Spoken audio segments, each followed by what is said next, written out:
Good afternoon, everyone. I am Alex O'Neill. I'm the Director of Regulatory and Professional Services here at Agilio Software.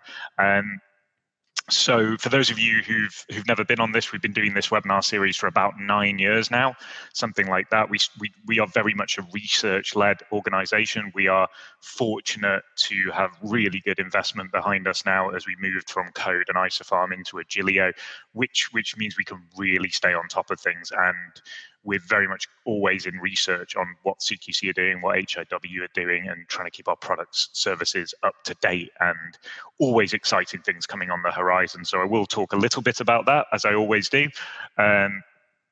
And I'm going to talk about our product suite, iComply pass rates in 2023, that's iComply Next Gen to be precise, current inspection trends, what our research is picking up, perennial inspection issues, like one of the main things that we pick up with when we're doing this research, where we look at least 10 inspection reports on a monthly basis, and we keep these trends up to date in a database that's headed up by a guy called Reese, who is our Deputy Head of Compliance, Reese Jones. He's phenomenal and his team are amazing, especially Danny.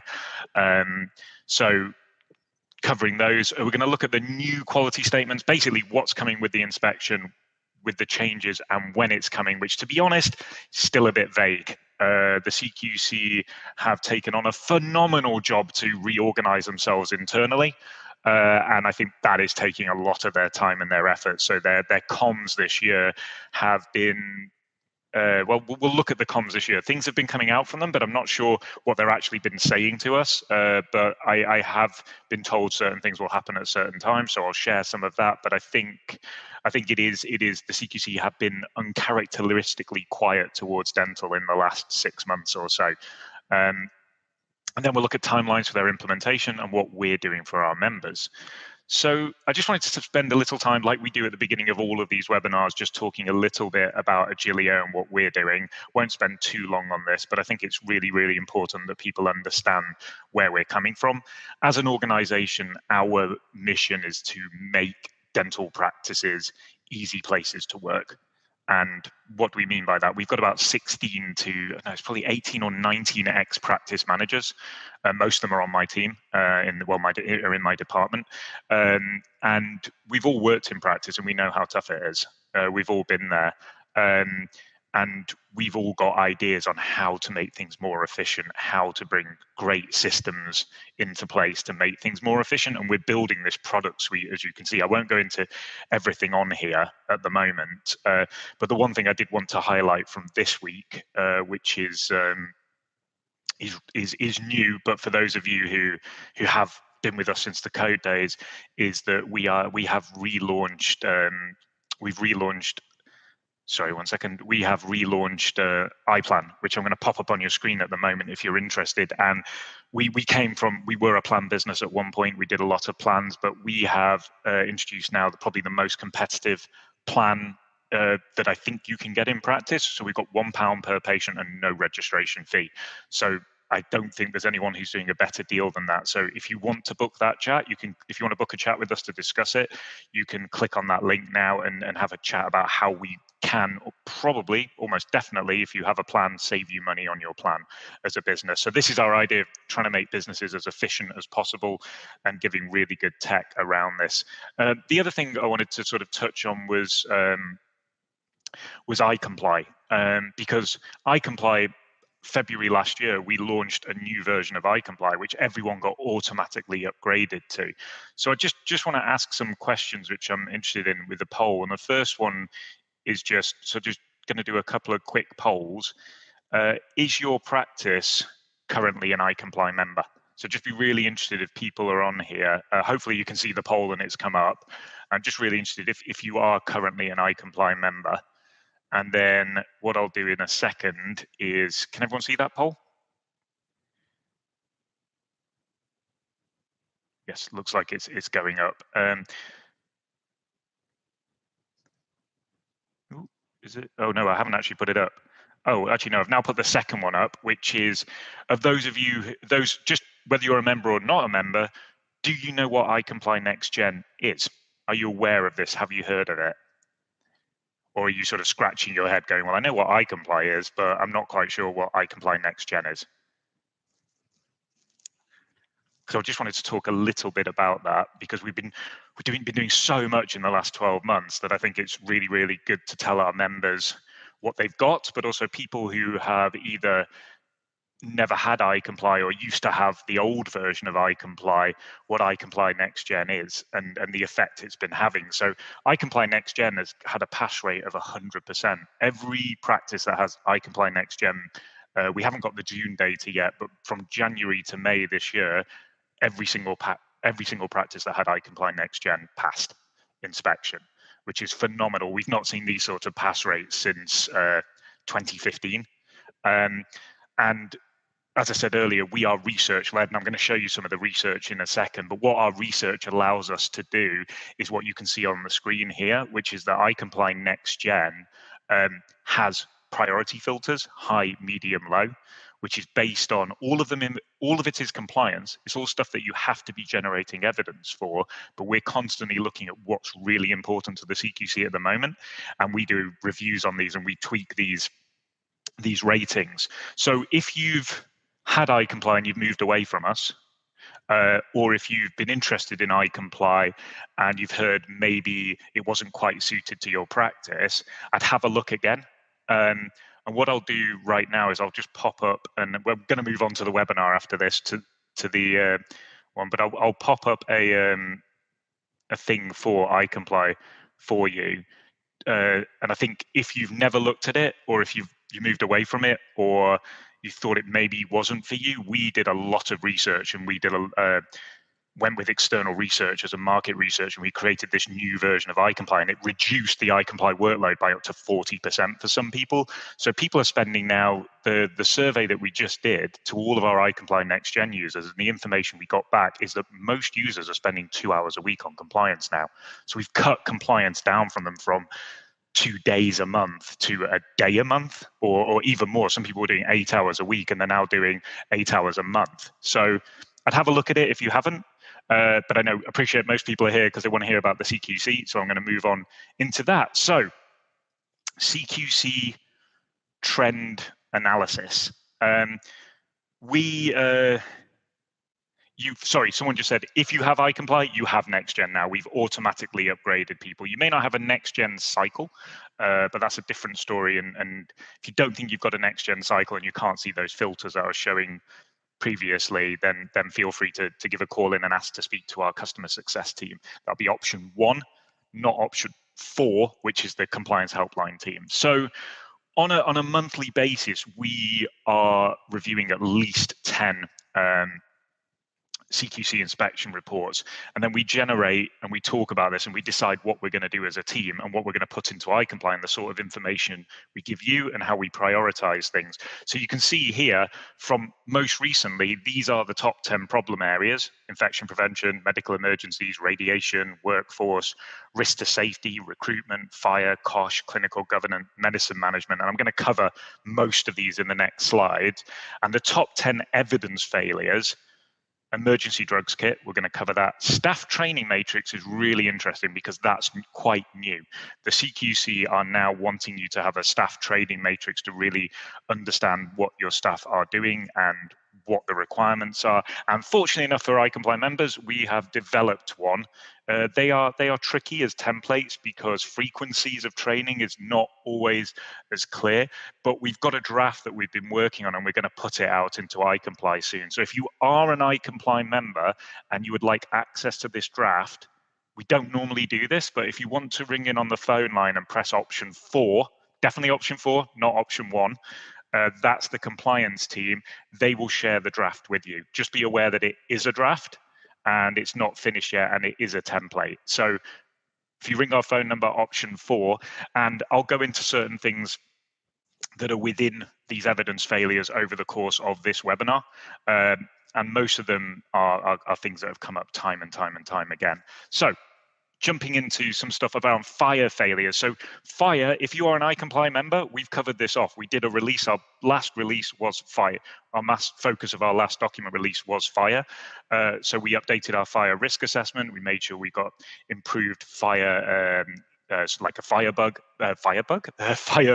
logbook for logging everything. I won't go, and we put a new fire policy in which covered a lot of stuff. So definitely the CQC are focusing quite heavily on fire at the moment. So I would make sure that you've dealt with that in iComply. You can read the information that's on the screen at the moment. I'd say the number one thing is fire risk assessments. Should pretty much never be done internally. You should always have an external one done. Then if you are IOS trained and competent, you could probably review it annually if there's no major changes. But there's pretty much no practice, very few practices, I think, that have anyone competent enough to do a fire risk assessment. I'm IOS trained. I would never touch a fire risk assessment if I was back in practice. So moving on from that, radiation. I won't jump into everything on here, but there's some real classic errors here, which is, let me just see on here where it was. Yeah, they haven't got that. They've appointed an RPA in writing. Classic one is people have someone in to do their 3 yearly routine testing, and then they don't respond to the recommendations. That's a really we see that in practices a lot when we go out and we do health checks, consultancy visits where we do mock inspections for people. Practices will have had a whole report back from their RPA and they've done nothing about it, so the quality assurance hasn't been dealt with. So I'll let you read through those points of what's on there, but mostly it's radiation protection files. It's quite often the difficulty with radiation protection files is they end up being the responsibility of the principal, and the principal's always so busy with the business. So I'd always look at how you're managing the person who's supposed to be your radiation protection supervisor and how on top of that it is, because generally speaking, if you want to find a problem in a practice, picking up the radiation protection folder is a really easy way to find one quickly. And we know that, so the CQC probably know that as well. I'm sure they do know that. So that's just some quick stuff on trends that we're seeing at the moment. Perennial problems, these are things that since they changed to the fundamental standards in 2015, we've seen these things a lot, and they come up time and time and time again. And I have heard inspectors from the CQC say, well, we've had this regime in place for 10 years. How are practices still getting some of this stuff wrong? So what I'll try and point out to you as we go along is the typical ways that we see people fall down and what you can do about it. So hopefully that should be helpful for you. So how to be well led.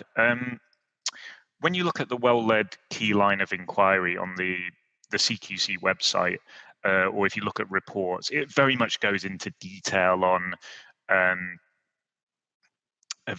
specific things like audits, quality assurance, things like that. But ultimately, well led is a lot more than that. It's cultural. Being well led as a practice, it's almost like a catch-all. If the practice just isn't doing things well, it's probably that your culture is not giving the priority to compliance that it deserves. And it shouldn't be number one priority in the practice, but it's something that you have to do. Which is why those tools are very, very good in NextGen that I was talking about, where you can actually prioritize and say, well, I've only got limited time this week, but I'm going to concentrate on my highs in my calendar. I think the most important thing, I've been doing this for 9 years and I've been visiting practices for longer than that. I'd say the number one rule, I'm trying to think of the best way to phrase this, but practices that do well at compliance allocate time to it, management time to it, and they stick to that. So if you're struggling with your compliance right now, if you're on this webinar and you're thinking, I never get it done, my question to you would be, well, how much time have you planned to get it done? Where is it in your diary? Where's that block in your diary every single week that says, I'm doing my compliance work? So if you block out that 2 hours, if you've got NextGen and you've brought it down to 2 hours a week, and you block out that 2 hours and you make sure no one bothers you in that time. I always say to people, if you can be on holiday for a week, then your team cannot bother you for 2 hours of that week. So if you're struggling, that's the first step I'd say you need to manage. I'll talk about other stuff. Building flex into the business really hard at the moment with the recruitment crisis that we're still in. So I won't talk about that too much. But when you can, if you've got no flex in your business, if as soon as someone sneezes, you need to get a temp in or someone needs to cover, then you're always going to be in this perennial problem of never managing to get compliance done because you're always having to cover for operations. So just keeping that in mind is always good. Leadership, learning, compliance, you can only be well led if the management and the leadership of the business really understand what compliance is. So I always advise new principals, especially people setting up squats or groups, to at least have an understanding of compliance, because when it's your business, you're the only permanent employee. So the number of times we've had, probably happens about once a year or something, someone will ring us up and say, oh, my manager and I had an argument, so I fired them and they've taken all my compliance folders, so what should I do? They're the only person that knew that system. So I always say investing in a system is really, really important, because it gives you that. It doesn't have to be our system, but I would always say invest in a system and don't rely on a human being, because that human being, if they win the lottery, they may just leave the next day, and then you've got no system, or you don't understand the system, and then you're working from a really bad starting position. Making sure you train your team. So if the leadership learn compliance and they know it and they stay up to date, then you can only really delegate to team members if you train them. A lot of these problems with inspections come from having an infection control lead in place who does the audit, who hasn't got any infection control lead training.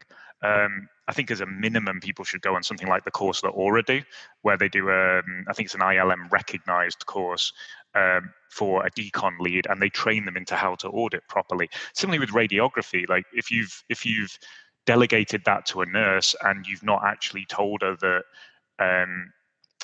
if everyone's scoring perfect X-ray results, then that's probably a problem, because there are statistics that should be 90% are good X-rays, but there should always be some bad ones, then they'll never spot that there's a problem with the audit. So making sure that if you're delegating, part of delegation is training people to be able to do that job and providing them with proper training to be able to do that job. So I'll move on. This is quite a dense slide, so I'll move on from that one, but this is really core. This is the foundations of your compliance and the foundations of your business. And if you don't get this right, you can just end up with bigger problems. So medical emergencies, really, really quick one.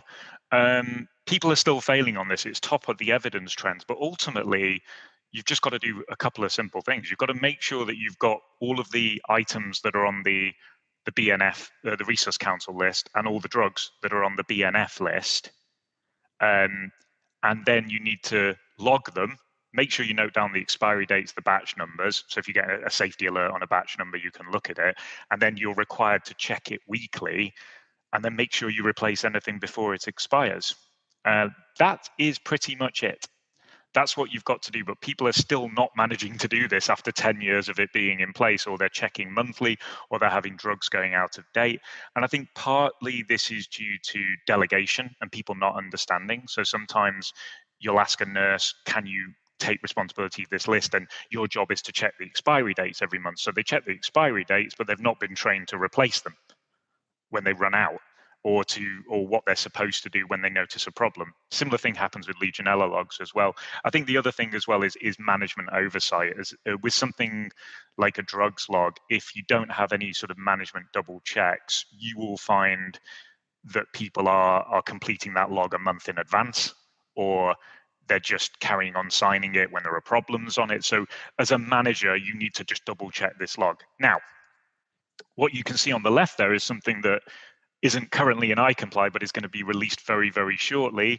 We are building fire drill records, event records, complaint records, cost assessments, emergency drugs checklist. These are all going into iComply very, very shortly. So you're going to be able to manage these in iComply, and you're going to be able to oversee them as a manager as well. So really, really simple, but people are still failing on this. Audits. People are still failing on audits routinely. They're either not doing audits that they're legally required to do, or they're just doing the audit, or they've got someone who's not competent in charge of the audit. They've got someone. Sorry, I got distracted by the chat there. I should not look at the chat whilst I'm presenting. So people either misunderstand what they should do, they don't know that they're supposed to follow up on audits, or they've got someone who's not competent, who's not trained and knowledgeable about the topic that they're doing, and therefore they have audit problems.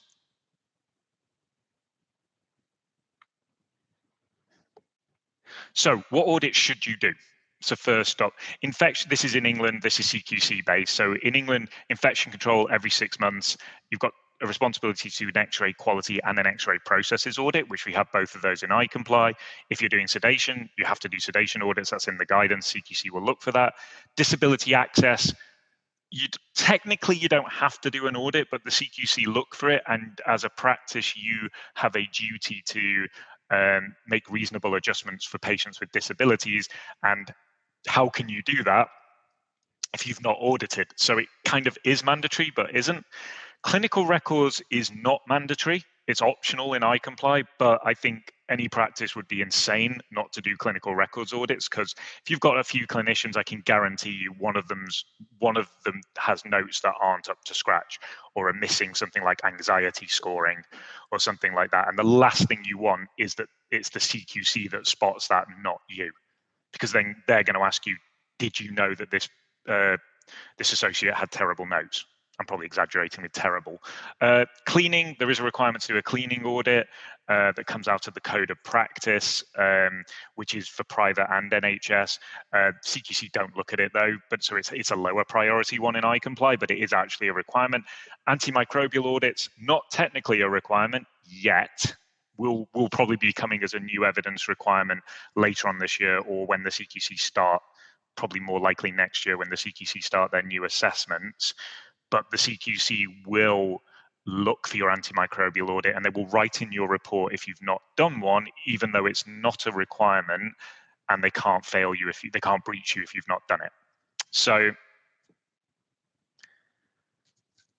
generally speaking, 5 rules for auditing.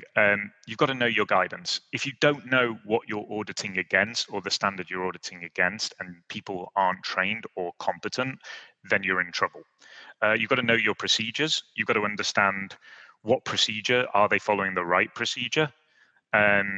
You've got to never assume. The number of practices that I've been into, the person has done the infection control audit, sat at a desk and hasn't gone and looked. So a classic one would be, there's a question in the infection control audit that says, I think it's on a scale of 1 to 4, 1 being I've got nothing, 4 being I've got everything.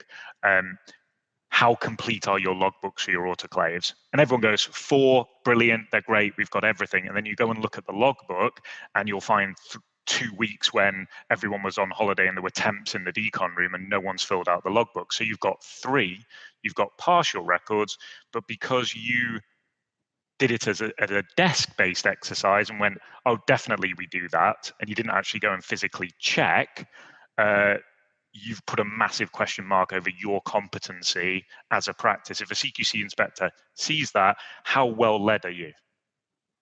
So, and also if people don't know the guidance, then and they're not trained or competent, then you'll have what we've seen quite a lot of times is a nurse going and doing a nurse who's not well trained, going and doing an infection control audit, finding that there are no nail brushes by sinks, and then going out and buying nail brushes and putting them by all the sinks. So don't give the benefit of the doubt. Be tougher on yourselves than you think an inspector would be, and ask, could I prove it? If you can't prove it, then you probably want to say you don't have it rather than you do have it. Or if you have iComply, you can use our digital audits in there. So we've got a digital infection control audit in the system that knows the right or wrong answers. So you don't have that problem. And if you say that we don't have any nail brushes, it'll say, fantastic, that's good, don't buy any. But also, it's also an intelligent audit that goes one step further than the old IPS tool. And I love this one because this is something that Cliff and I spent ages making together. Cliff, who's our head of product, and it was really to try and be better than the IPS tool, because if you get a question wrong, it'll give you an example of probably what, based on our experience, of what is happening and how you fix that problem. So we call them our intelligent audits, and they're a part of iComply that you get. So recruitment and appraisal, or staff files. Under Schedule 3 of the Health and Social Care Act, which I'd go and have a read of, by the way, if you look it up, Health and Social Care Act 2008, the Schedule 3, you have a duty to recruit people in line with Schedule 3 and to make sure that you've got certain things on file and you appraise them. I'm not going to go through this list on this slide, but this was based on a piece of work we did, I think it was about 12 months or so, where we looked at some CQC reports, and this was the sort of evidence that was coming out of them. I can't go through these line by line or anything. In iComply, we have what's called a staff file checklist, which has everything in it. And it's like an audit that you do once a year that has everything in it that you should have on file. And we have a M222H, which is our recruitment policy and procedure, which is aligned to Schedule 3 to make sure that you're asking for all the right information so that you can put this on file. If you've not got iComply, you've not got a system like that, then unfortunately, you've got to try and triangulate between many things to figure this out, and it would be about 3 slides for me to go into it. We have done separate webinars on this where we go into more detail on it, but I'd honestly, like I say to everyone, you don't have to get iComply, but I would invest in a compliance system, because it's, I know that how large the department is that we need to be in order to stay on top of this and keep it all up to date. You could, if you wanted to, invest in iTeam, which is our practice HR software, and that knows all of the documents. So what you're seeing on the screen here on the right, where it says compulsory document status, when you add a new team member, if you add a nurse, it will say they need all of these documents, make sure you get them, and it gives them a traffic light status. So you don't have to invest in iTeam, and you don't have to buy iComply, but both of those solutions have information in them that will help you deal with this. But it's a really easy way for people to fall down. Is to staff files. They will look at your staff files. You should audit them once a year and make sure that you've got everything in them. So moving on from that, common risk assessment errors. Practices, I left out a slide that Reese, who I said, Reese Jones, our Deputy Head of Compliance, the guy who's responsible for a lot of this research these days, he gave me a slide on risk assessment errors, and people really still fall down on this. The number one thing I can say is it's due with lack of competence. If you're having anything to do with risk assessments in practice, you really should be risk assessment trained. And the minimum level of training you really want anyone to have is what's called the IOSH Managing Safely. It's a 3-day course. You can do it online. In person is even better.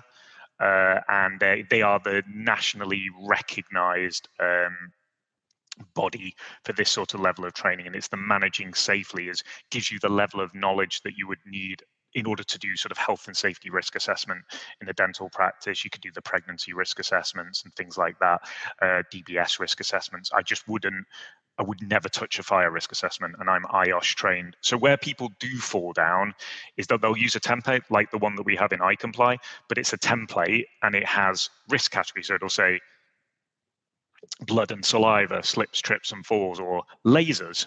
And then they don't have a laser in their practice, but they score a risk score against lasers and they put control measures in or take them out. And ultimately to an inspector, if the inspector comes in and goes, where's your laser? And you go, we don't have one. Again, not well led, because you don't know how to do risk assessments. You're just playing with a template that you're not trained to use.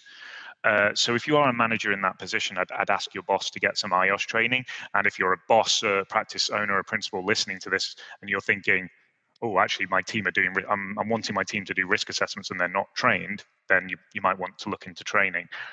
Legionella and fire, as I said, you really want to use outsourced people first if you're competent health and safety in-house.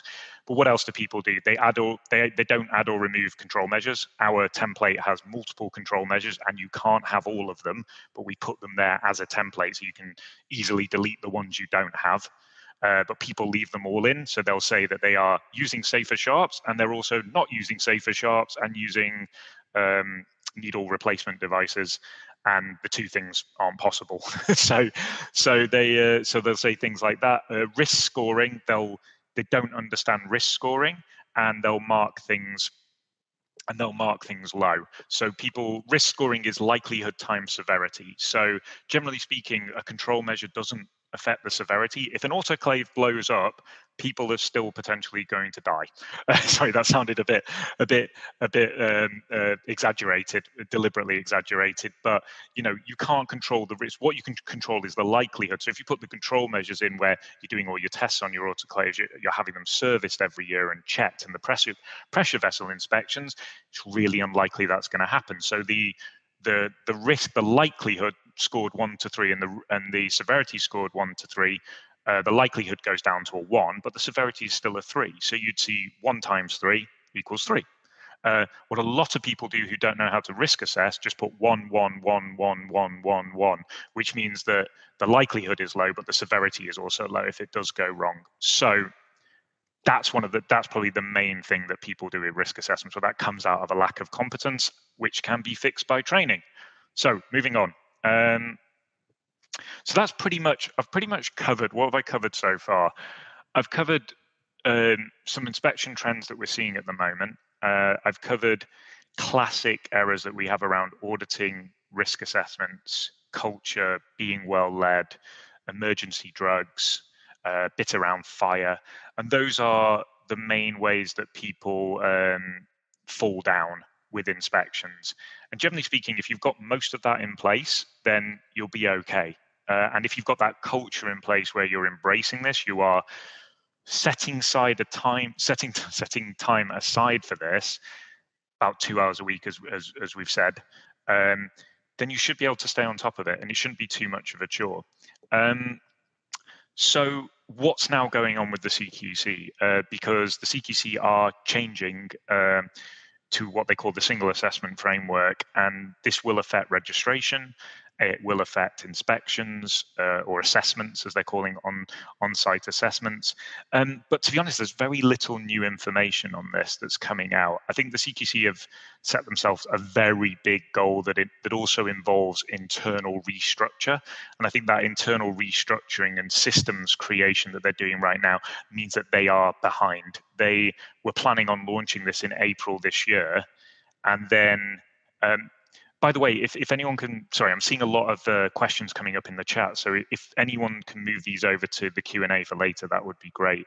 So the CQC in December, they said we hadn't heard anything from them. So we actually asked them for a comment, and they came back to us and said, we're reviewing our timeline for changes, and we're going to share a fully revised schedule soon. What then happened is, in January and March, they gave a little bit more information, but all they really said was, for dental, we will continue our inspections and monitoring as planned. So that was business as usual. Then in April, they came out and they said, well, in summer, we're going to start rolling out our new provider portal. I don't think, I'd be interested in the chat, has anyone been invited to the new provider portal by the CQC yet? Because we're halfway through summer. And I think the answer to this is probably going to be a resounding no at the moment. So I'm just looking in the chat to see what's coming up. I'll see if any yeses come up. I don't think there will be. I think for dental, this will probably happen August, September side. So the idea is that they're creating a new intelligent provider portal, which will enable them to gain information on practices, but also enable to ask questions and get information returns from practices. So their provider portal, I think, will eventually enable us to do an annual sort of self-assessment like they do in HIW. So they're going to do that, and they said they're going to provide support and guidance. We have not seen any guidance yet. And then they've said in April, they said over the coming months, we'll provide more detail about how we'll use our new assessment approach when we start to roll it out. So the CQC update, an email that they sent out in June, I'm not going to read all of this, but essentially there's not really any new information here. They've said they've given a really nice summary of their framework, which I'm not going to read through line by line, but that is a very succinct summary there of what they're going to do. So the quality statements changing from the key line of inquiry prompts, new evidence categories, and registrations also going to be based on that framework. And I'll go into that in more detail. And then they're going to be more flexible. They're going to try and rate more often. But what they actually said in this email is also, we haven't published full provider guidance yet that describes this new approach. And we are waiting for this. We've been requesting it from the CQC. I had an email from them this morning. So they are they're going to do a stakeholder meeting with all of the compliance providers to discuss the next stages of this. So we've been asking them and pushing them for information, and they've been quite apologetic about the lack of information. They've explained that they've been sorting out their systems, and we should be invited to something soon to get more info from them. So so we've got sort of outstanding questions that I put this slide together originally in June last year, and obviously it's now July this year, and I've got some answers to some of these questions, but still not 100% clear. When's any sort of consultation coming on how this is going to happen for dental? You generally expect some guidance documents and a request for feedback by this point. I've been assured that some guidance documents are coming, but I'm not sure if they'll do a consultation around it. When will we get access to the new portal? I think that's going to be August or September. And from when are we going to be asked to do an annual provider information return? I am positive this is coming, even though they haven't announced it. They do it for care already. They do it for GPs already. I think this is how they're going to enable them to stay on top of ratings is by asking us to essentially self-audit every year and say what we do and don't do. From when will they be assessing us more regularly? I think it's going to be, and when's this new assessment coming in? Do not know at the moment. It looks like it's going to be next year at this point, I would say. It may be later on this year, but there's not really any new information on that. When will we need to be generating new evidence? By the time they start doing new inspections. So once they're clear on when that's going to be, and the guidance, which I'll talk about in a second, the guidance which should highlight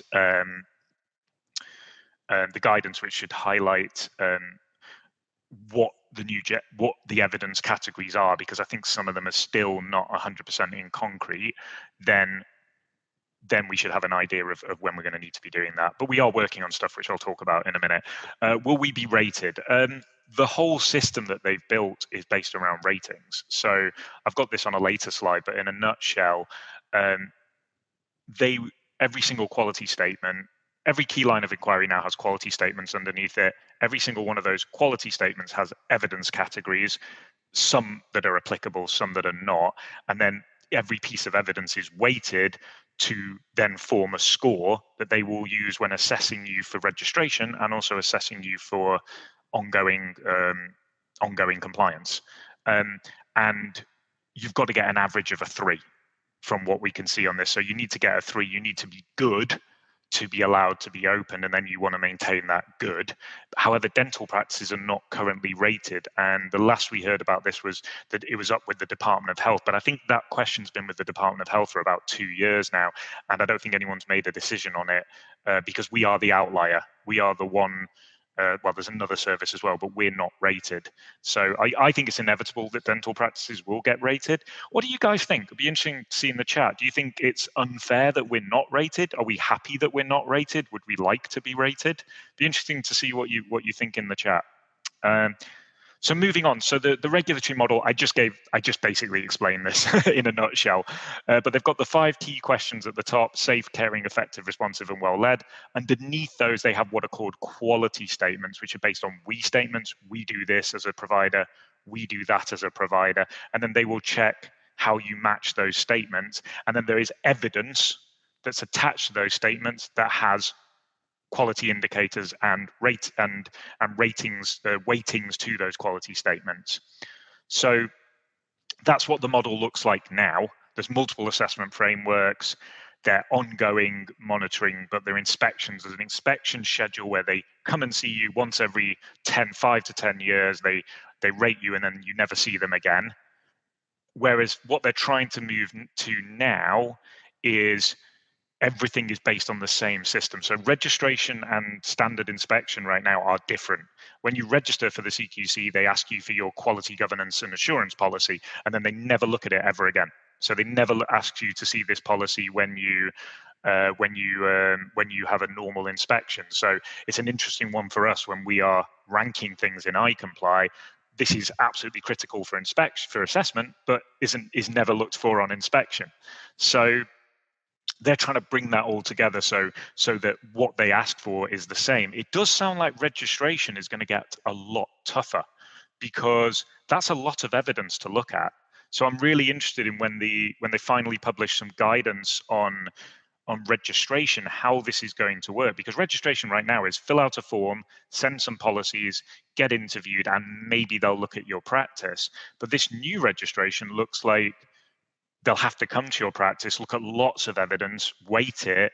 Everything will have to come out as a 3 or an average of a 3 in order for you to pass inspection, pass registration inspection, and get open. So there's no guidance around for that at the moment, but I'm really interested in when that comes out, what's that going to look like? So the evidence categories. So as I said, they've got these quality statements, the key lines of inquiry: safe, effective, responsive, caring, well led. Underneath that, you've got quality statements, which we'll look at in a second. And then in those quality statements, there are these 6 categories of evidence that you can see here in the middle. The one that jumps out that's the most interesting one here is outcomes, because one of the things the CQC has actually never looked at with a dental practice is our clinical outcomes. So clinical audits, implant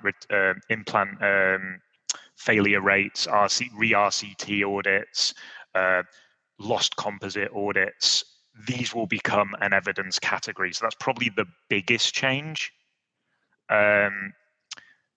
So there'll be new evidence that comes out, and what I've seen from the CQC as a draft was sort of like they've done this thing where you can see here is the I statement, the we statement, the quality statement. Here are the evidence categories on the left, and they've grayed out ones that don't apply to this one, and then they've listed the evidence. I've asked for that in a full document for dental practices, and obviously for us, because that's going to enable us to update iComply for people. So I've been assured that is coming at some point in the next 2 or 3 months. So I won't go into this in great detail, but these are examples of quality statements. The idea is that it's clearer what they expect, and it's less vague than what they've said historically. So if you look at monitoring and improving outcomes, this most interesting one for me, because it's probably the biggest change. We routinely monitor people's care and treatment to continuously improve it. We ensure that outcomes are positive and consistent, and that they meet clinical expectations and the expectations of people. That's going to be a new one that's very interesting to me, because I don't think many practices do monitor clinical outcomes at the moment. How many of you actually do clinical audits at the moment? Be really interesting. Who does a clinical audit? Or is it we've got too much to do with the audits we need to do? So of course we're not doing implant audits at the moment. Well, implants might be we're not doing RCT audits right now.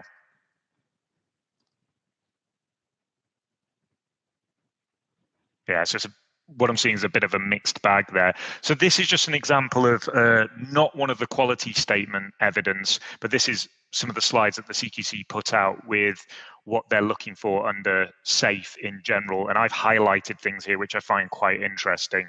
So antimicrobial is featuring quite a lot here. So I think the CQC, this will now become a requirement. The guidance, the FGDP guidance is a requirement. It's actually in the code of practice as a requirement, but no one's really enforcing it.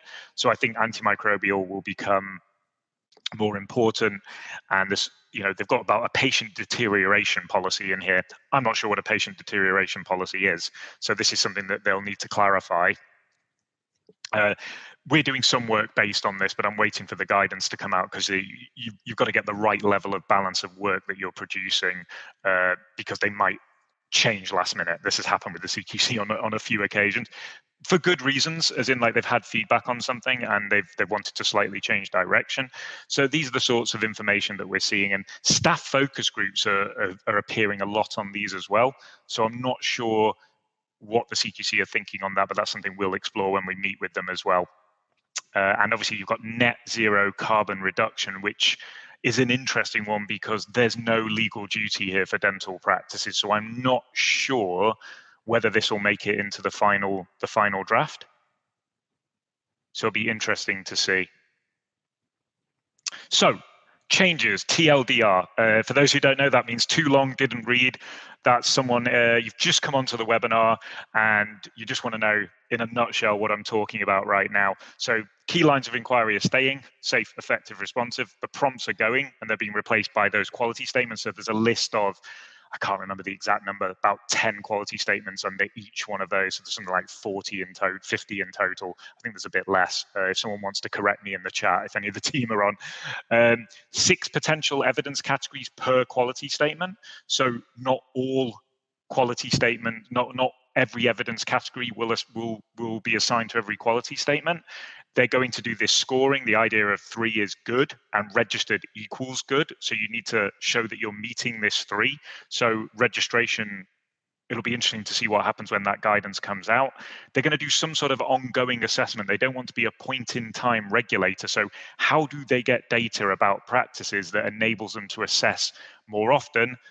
I think the logical solution there is they're going to ask us to do an annual self-audit, which is what HIW do in Wales already, and is what the CQC do for 99% of providers or 90% of providers right now. There's going to be some new evidence requirements. Clinical audits, definitely. Net zero might come out. Staff well-being, staff surveys might become more important. I'm waiting for this guidance to be published before we can give more of a definitive list on that. Most likely will not be April 20. This is a slide that I did last year. Will not be April 2023. Most likely, I don't think these inspections will happen, or this will happen this side of New Year. I think 2024 is more likely, but we might see things October, November, December this year. But we're at a point now where there aren't any consultation documents and there's not really a clear timeline. I've been assured from the CQC that is coming, but I think originally this was supposed to be launched in April 23. Then we got that news in December that there was a delay. Feels like there's a far bigger delay than that said originally, but I could be wrong. And we'll keep you up to date with webinars like this. So next steps for you. Not much you need to do, to be honest. Like, the regulations themselves aren't changing at this point. It's the CQC reorganizing the way that they look at things and the way they present evidence and what they look at when they come into your practice. So the regulations haven't changed. So that's why I was saying things like the environmental policies that they're talking about. I don't know how they can include those in an inspection because there's no law there to inspect against. So generally speaking, if you're an iComply member, just carry on and follow your iComply system and the team will keep it trimmed and pruned for you. We've got plans to merge multiple policies. We've got some really great plans, some really interesting stuff that I don't want to talk about right now. But just stay on top of it. And if you don't have iComply and you're following a different system, or you've got your own system, then you don't probably need to do much different right now. You might save time by signing up for something like iComply Next Gen, like I said before, and having Agilio, having us as your business partner to help you be efficient with your business.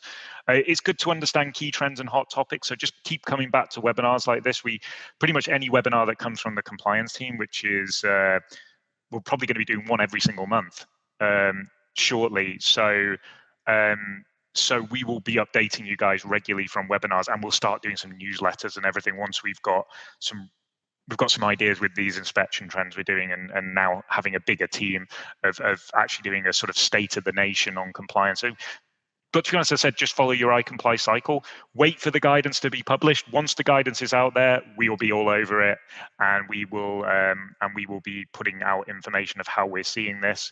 And I wouldn't say you need to create policies and procedures yet, unless you're doing things on your own. The only thing I'd advise people to do right now, if you're doing things on your own, is maybe develop some clinical audits. Expect to have to prepare and submit a PIR on the new portal every single year and do a self-assessment. And then the last thing I want to talk about is just my latest baby, as it were. This is the thing that we've been shocked with the success of iManage. For years, we wanted to do an outsourced compliance management service. So if you really, really hate compliance, or if you'd like some time back for your family, or you want to free up that critical management time in order to focus on business growth, then iManage is only $228 plus VAT a month. And pretty much every practice I've spoken to who've taken up on iManage have managed to return that investment by by putting time on other things like patient acquisition strategy. So people have managed to catch up on their compliance, have more family personal time, focus on recruitment, focus on business growth.